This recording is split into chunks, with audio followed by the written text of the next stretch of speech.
graze a part of my life. Oh, Officially okay. it's leadership. All right, thank you. Dear Senator Bellows, Representative Sylvester, and members of the Committee on Labor and Housing. My name is Eleanor Lisa from Falmouth, Maine. I represent a grassroots organization called Paid Leave for Me. I am in support of LD 1410 and act to create paid family and medical leave benefits. I'm a stay-at-home mom with 2 children, a former human resources professional, and a recently turned activist.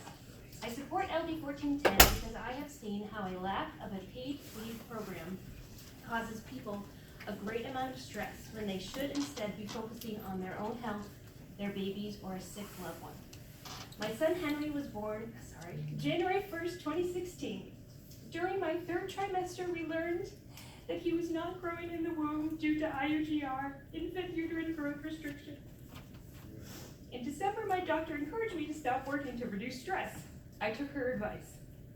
My son was delivered via C-section a day shy of 36 weeks. He was 3 pounds, 12 ounces. Most babies at 36 weeks are 5 to 6 pounds. Luckily, my son Henry was healthy. He just needed to grow. My mother-in-law would drive me to the NICU because my husband had to work. I was not yet cleared to drive. I could barely walk. I pumped round the clock to stay ahead of feedings. One evening, my husband drove to the hospital at 11 p.m. and again at 4 a.m. to deliver breast milk.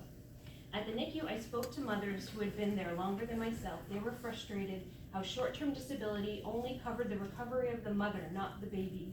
Most likely, they were going to have to go back to work either before or when their baby was discharged from the hospital. My son was in the NICU for 3 weeks. My husband had a good job, so we were financially stable for me to take the rest of my leave unpaid. But what if that was not the case? I cannot imagine the extra burden those worries about finances could have caused and possibly done damage to the focus I needed to give my son during that time. The March of Dimes has a huge presence in the NICU, and they support paid leave.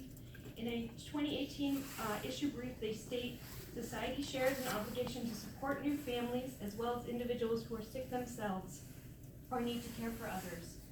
An international evaluation of paid leave policies showed that for every increase of 10 weeks of paid maternity leave, there was a 10% lower neonatal and infant mortality rate. Earlier this year, I started Paid Leave for Me. I did this before I knew there was a bill in the works. The recovery from my daughter's birth was also difficult, and I suffered from postpartum depression. My mind was made up. We as a community need to start taking care of each other. I had to speak for others who were not as fortunate as myself. I started our Facebook group on March 14th, and to date we have 195 members.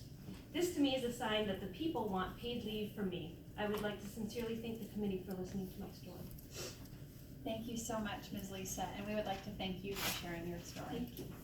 Are there questions from the committee for Ms. Lisa? Seeing none, thank you.